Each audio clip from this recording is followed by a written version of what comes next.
Hi, it's Diana with Friday Feathered Facts. Early in the morning this Friday because we are at the MAPS bird banding station at Montana Wild. And what that is, MAPS stands for Monitoring Avian Productivity and Survivalness.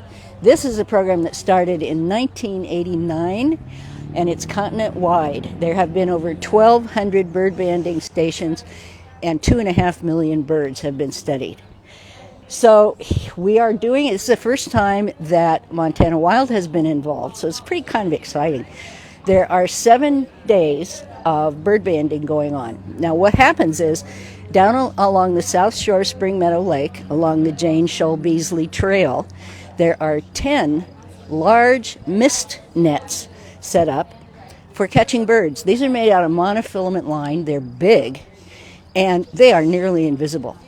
So what happens is every 20 minutes, there's a team of volunteers that go through every net and release the birds that are caught there, put them in these little cotton bags and bring them up to the pavilion here at Montana Wild where the biologists examine the birds.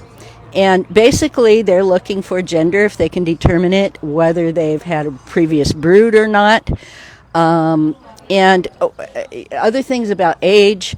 So basically, and then they put this little lightweight aluminum band on their leg. So the bird, if it's caught somewhere else, can be studied and determined migratory patterns, however else it gets around.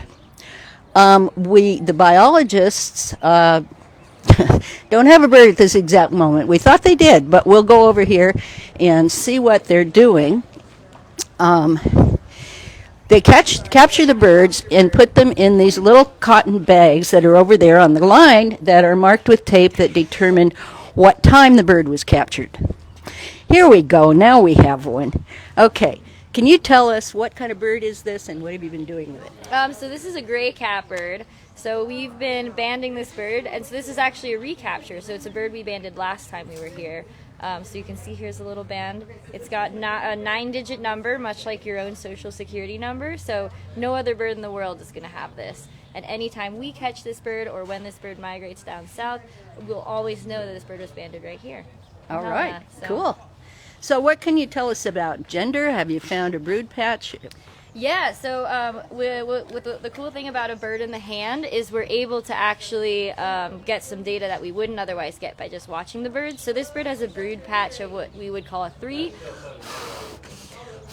So a very vascularized brood patch, and with that information we know this bird is a female. We also know this bird has a nest with chicks that probably either recently hatched or are about to hatch. So with kind of these ways we quantify the brood patch, we can tell how old the nest is for these birds without finding the nest, which is awesome because these nests are super hard to find.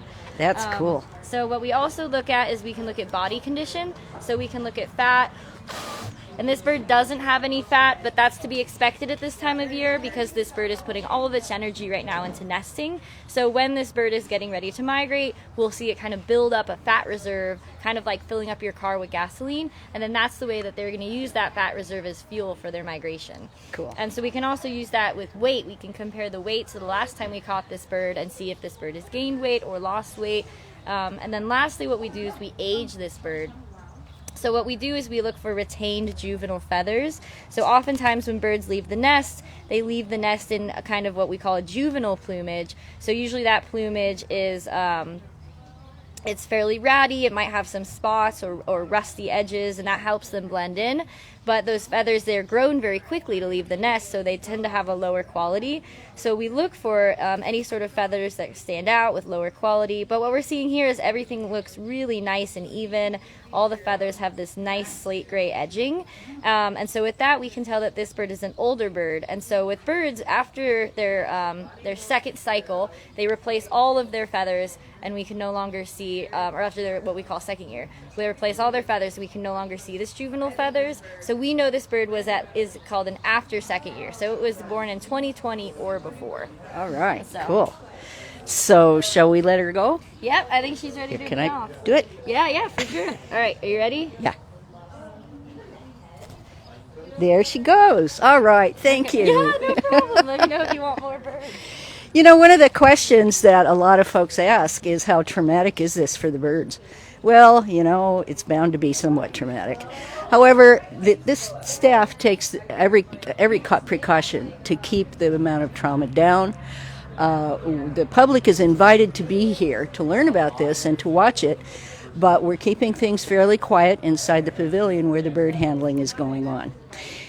Today, this is going to go on, and you're welcome to show up out here until about 11:30. And then the next time will be Friday the 15th, and after that, Monday the 25th, and then we're finished.